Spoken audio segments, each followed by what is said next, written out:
السلام عليكم البنات، كي دايرين؟ لاباس عليكم؟ كنتمنى كلكم تكونوا بخير وعلى خير، ومرحبا بكم معنا اليوم في واحد الوصفه جديده اولا طريقه ديال التخليل ديال الحامض. هنايا عندي كما كتلاحظوا جوج انواع ديال الحامض. كنظن ان الشكل ديالو راه واضح مزيان في الفيديو. هذا الحامض الرومي اللي كنا كنعرفوه، وهذا الحامض البلدي.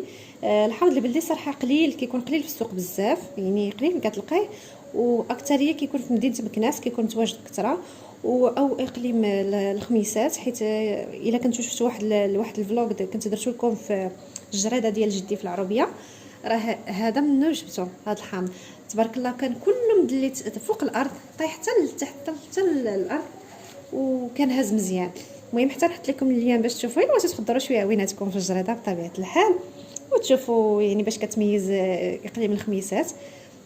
المهم البنات، الحامض الرومي راه كنا كنعرفوه، يعني الريحه ديالو كلشي، ولكن هذا البلدي هذا متميز صراحه، واحد الحامض اللي متميز. ها نتوما كتلاحظوا هنا الرويصه ديالته كتكون شويه داخله بحال هذا الشكل، هذه تكون واضحه اكثر. ها نتوما الرويصه ديالته راه كتكون داخله، ماشي بحال الحامض الرومي. ها نتوما وكيكون بحال مبسط شي شويه، بحال الليمون. ها نتوما دابا بحال هذه تشوفيها تقولي الليمونه، بحال المندرين، الليمون المندرين. وريحته مختلفه تماما على هذا الحامض، سبحان الله. واحد الريحه فيه في شكل، واحد الريحه متميزه، بحال جمع ما بين الليمون والحامض. ما عرفتش كيفاش نوصفها لكم، ولكن واحد الريحه صراحه اللي متميزه. وهذا كيجي بزاف زوين في الطاجين. هكا الا درتي غير مرسوم منه هكا خضر في الطاجين كيجي رائع، وكيعطيك واحد الريحه في شكل في الطاجين متميزه. وهذا غادي نديروه ان شاء الله معسل، الحامض المعسل. وهذا الحامض المصير اللي يعني تنخدموا به في الدجاج. وهذا المعسل هذا هو اللي كنديروه في الطنجيه، كنديروه حتى مع اللحم بالبرقوق، كيجي زوين بزاف. ويعني بزاف الوصفات كنديروا حتى في البسطيله ديال الحوت، كيجي فيها غزال، بالاخص ملي كتقطعي طريفات هكا كيجي زوين بزاف. المهم انا غادي نوريكم دابا الطريقه ديال التخليل ديال الحامض المصير عندنا كما كنخدموا به عادي، والطريقه ديال الحامض المعسل.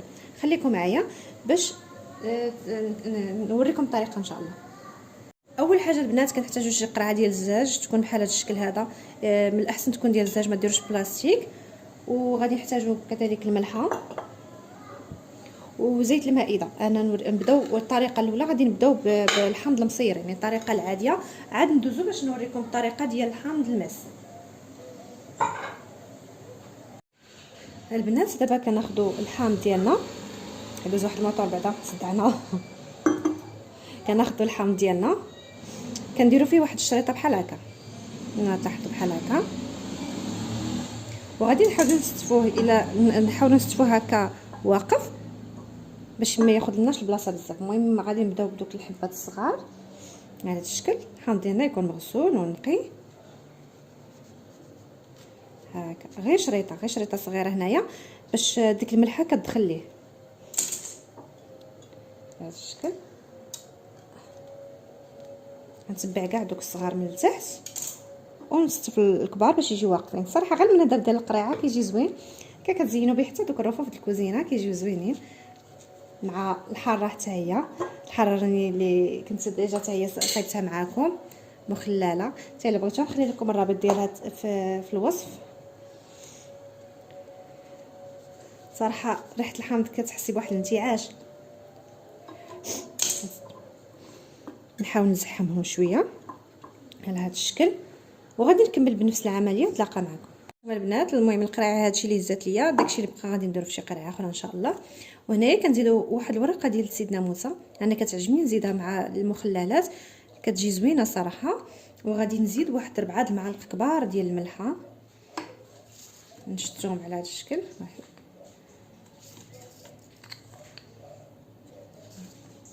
ربعة. هنايا راه كتلاحظوا عندي القرعه كبيره، هادو هما القرعه اللي كنديروا فيهم حتى دوك لي باط والقطاني. داكشي علاش درت 4 المعالق كبار ديال الملحه، يعني عندي الحامض شويه كتير، وانتم يعني الا كان الحامض قليل شويه غادي تنقصوا من الكميه ديال الملحه. هنا دابا راه عندي الماء درتو حتى تغلى، ها هو حتى تغلى، وبحال غير دفا شي شويه غادي نخوي عليه مزيان حتى كيتغطى لينا الحامض.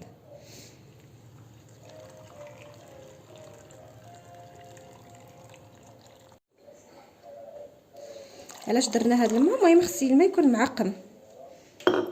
وها هو اللحم ديالنا البنات. دابا غادي نسدو عليه ونخليه حتى يبان لينا اللون ديالو كيتغير في القرعه.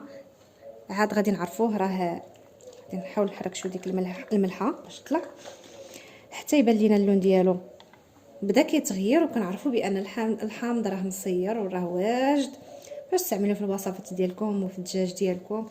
اي وصفه كتحتاج الحامض. المنظر ديال القريعه صراحه كيجي غزال كما قلت لكم، هكا يتستف مع القريعات ديال الحاره المخلله، ومع بعض الخضر اللي بغيتوهم مخللات بحال الشيفلور. دابا راه بقيتو موجوده، الا بغيتو تخلوه ولا ان شاء الله نشارك معكم الطريقه ديالو. دابا غادي ندوزو للطريقه الثانيه ديال الحامض البلدي. بالنسبه للحامض البلدي البنات كما قلت لكم الطريقه غادي نديرو طريقه مسله، كنحتاجو فقط غير الملحه. اول حاجه كنشدو الحامض ديالنا، يعني كنحلوه من التحت بحال الطريقه اللي غادي نوريكم، يعني كنحلوه على 4، ماشي كتقسموها كامله، غير كتحل على هذا الشكل حتى كتوصلوا لذاك الرويس اللي لتحت وتحبسوا كما كنديروا الدنجال اللي محمض الا كتعرفوه. وان شاء الله مثلا غنشارك معكم الطريقه وصافي. وكناخذوا النص الاولاني يعني كنحلوه على هذا الشكل، كنخشيو الملحه مزيان هنايا كما كتلاحظوا، وغادي نزيرو نحس بحال كنعصروه، ونزيدو عاوتاني الملحه في الجهه الثانيه يعني في النص الثاني ديال الحامض. كنظن ان الطريقه واضحه في الفيديو مزيان. وغادي نشدوه وغادي نحطوهم نستفوهم في القريعات ديالنا. بالنسبه لهاد الحامض البنات يعني كيتزير كيدكس مزيان. هنا عندي هاد الحامضه شويه فيها واحد الضريبه غادي نحيدها ليها، وعاد غادي نحلها بنفس الطريقه. سبحان الله هاد الحامض داير بحال الليمون، بحال تقولوا راه ملقم على الليمون. حتى القشره ديالته الا جيتي تقشريها بيديك كتجيك ساهله، وحتى دوك الشنيفات ديالو بحال الليمون. المهم البنات كما كتلاحظوا الطريقه راها واضحه في لا فيديو. كتحلوا النص الاول وديروا فيه الملحه، وكتعاودوا تزيروا وتحلوا النص الثاني ديروا فيه الملحه كما واضح في لا فيديو. وغادي نكمل الحامض ديالي كامل. عرفتوا الريحه فيها البنات والله الا مجهده اللي يدخل الدار كيشمها من الدار. واخا الحامض الرومي راه فيه الريحه مزيانه، ولكن هذا سبيسيال. كنتمنى كاع البنات بناتك الناس بطبيعه الحال غادي يكونوا كيعرفوه، والناس اللي ما عارفينش هذا الحامض الا ضربتوا شي دوره المكناس راه غادي تلقاوه فيه موجود.